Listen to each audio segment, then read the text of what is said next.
नमस्कार दोस्तों। आज हम बात करेंगे एक ऐसी फिल्म की जिसमें शौर्य, प्रेम, सम्मान और बलिदान की कहानी दिखाई गई है। ये है पद्मावत। ये फिल्म मलिक मोहम्मद जायसी के महाकाव्य पद्मावत से प्रेरित है। फिल्म में दिखाए गए कई पात्र और घटनाएं ऐतिहासिक बहस का विषय हैं, इसलिए इसे एक ऐतिहासिक प्रेरित सिनेमाई प्रस्तुति के रूप में देखा जाता है। तो चलिए शुरू करते हैं। कहानी की शुरुआत होती है सिंहल राज्य से, जहां राजकुमारी पद्मावती रहती हैं। वे केवल असाधारण रूप से सुंदर ही नहीं, बल्कि बुद्धिमान, साहसी और धनुर्विद्या में भी निपुण हैं। तो छोटी रानी साहब के जीवन में क्या अधिक महत्व रखता है, रूप या गुण? संभलिए रानी साहब, आपकी परीक्षा हो रही है। बताइए, रूप या गुण? गुण और रूप वो तो देखने वाले की आंखों में होता है। अर्थात किसी को पत्थर में शिवलिंग दिखता है और किसी को शिवलिंग में भी पत्थर। जीवन का वर्णन 3 शब्दों में: अमृत, प्रेम और त्याग। प्रेम क्या है? ईश्वर की आंख में उभरा हुआ खुशी का आंसू। आंसू क्या है? सुख और दुख की हद। सुख क्या है? भ्रम। सुना है युद्ध नीति की भी जानकार है। जी। रणभूमि में सबसे बड़ा शस्त्र क्या है? हिम्मत। जीवन में सबसे कठिन घड़ी? परीक्षा के बाद परिणाम की। और सबसे बड़ी भेंट? आशीर्वाद। शासक हैं, लेकिन उनके दरबार का एक विद्वान संगीतकार राघव चेतन तंत्र मंत्र का उपयोग करते हुए पकड़ा जाता है। राजा उसे राज्य से निकाल देते हैं। अपमानित राघव चेतन बदला लेने के लिए दिल्ली पहुंचता है और अलाउद्दीन खिलजी को रानी पद्मावती की सुंदरता और चित्तौड़ की समृद्धि के बारे में बताता है। ये सुनते ही खिलजी के मन में रानी को पाने और चित्तौड़ जीतने की इच्छा जाग उठती। आपकी तारीफ से चल रहा होगा।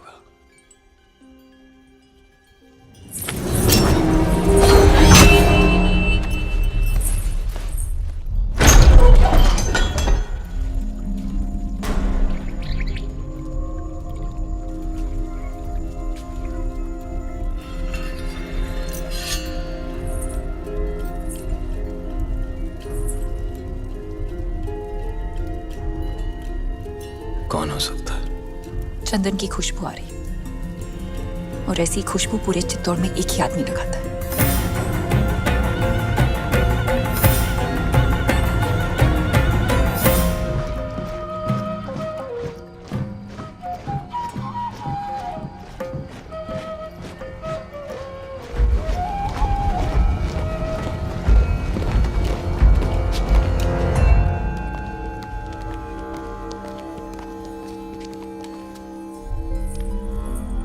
आधी रात में सिपाही भेज के इस तरह बुलाने का मतलब क्या है हुकुम?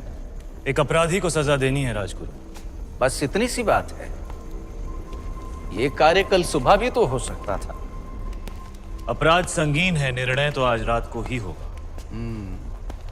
कौन है अपराधी? आप। जिसकी पवित्रता की सौगंध सारा मेवाड़ खाता है, वो अपराधी। जिसने रावल रतन सिंह को सिंहासन पर बैठना सिखाया है, वो अपराधी। ऐसा क्या अपराध हुआ है हमसे हुकुम? जब रावल अपनी रानी सा के साथ एकांत में थे, उन पलों को देखने की हिम्मत की है आपने। मनगढ़ंत। प्रमाण क्या है? सुजान सिंह, हुकुम।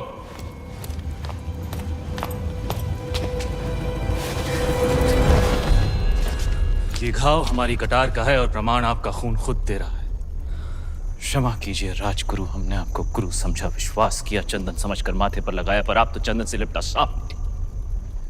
अगर हम चाहें तो इसी वक्त आपका सर कुचल सकते हैं, पर ब्रह्म हत्या हमारे उसूलों के खिलाफ है। ले जाइए इन्हें कारावास में, काल कोठरी का अंधेरा इनकी आंखों को शर्म सिखा देगा। क्षमा करे रावल साहब, पर हम कुछ कहना चाहते हैं। जिसकी मिट्टी में मिलावट हो जाए, उसे मिट्टी से दूर कर देना ही अच्छा है। इनके अपराध की एक ही सजा हो सकती है, देश निकाला। हम रानी सा की सोच से सहमत हैं। हमारी मिट्टी में मिलावट?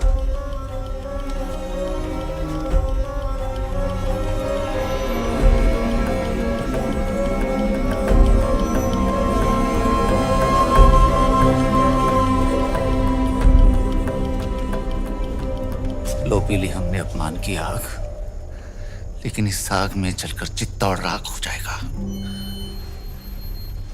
विदा करने से पहले अपने गुरु के पांव नहीं छुएगा। सुजान सिंह, हुक्म।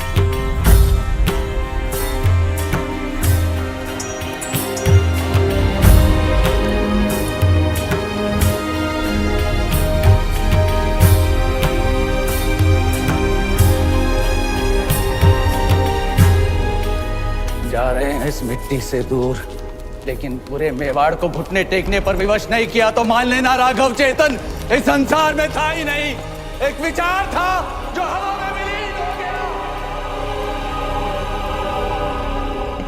इस अपमान से क्रोधित होकर खिलजी विशाल सेना के साथ चित्तौड़ पर दोबारा हमला कर देता है।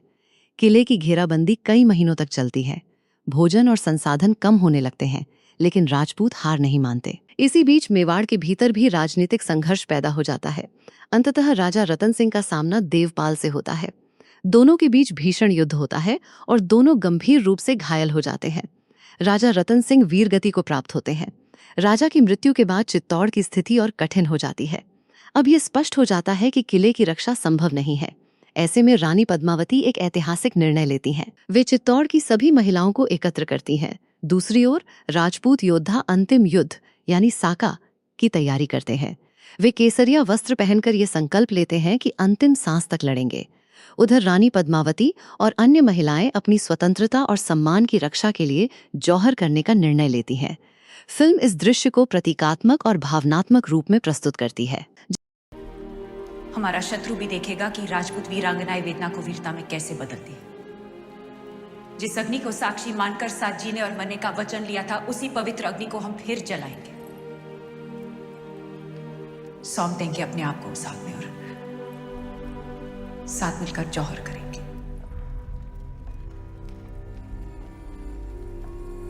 हमारे शरीर को पाने की लालसा रखने वाले शत्रु के हाथ हमारी परछाई तक नहीं लगेगी।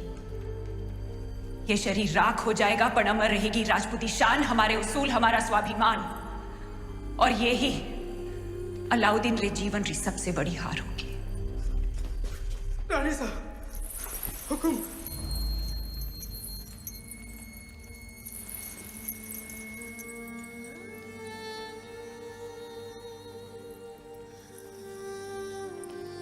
हागरी चूना रोड़ने का वक्त आ गया।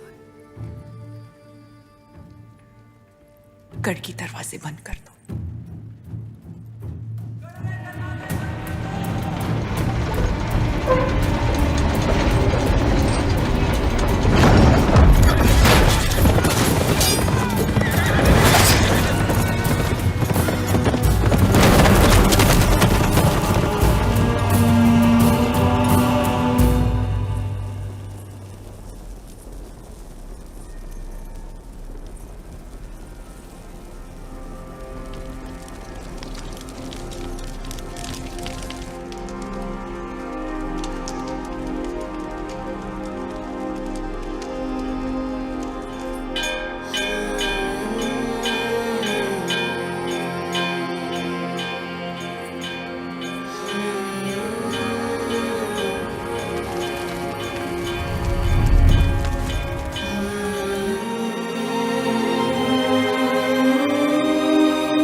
जब अलाउद्दीन खिलजी अपनी सेना के साथ किले में प्रवेश करता है तब तक बहुत देर हो चुकी होती है।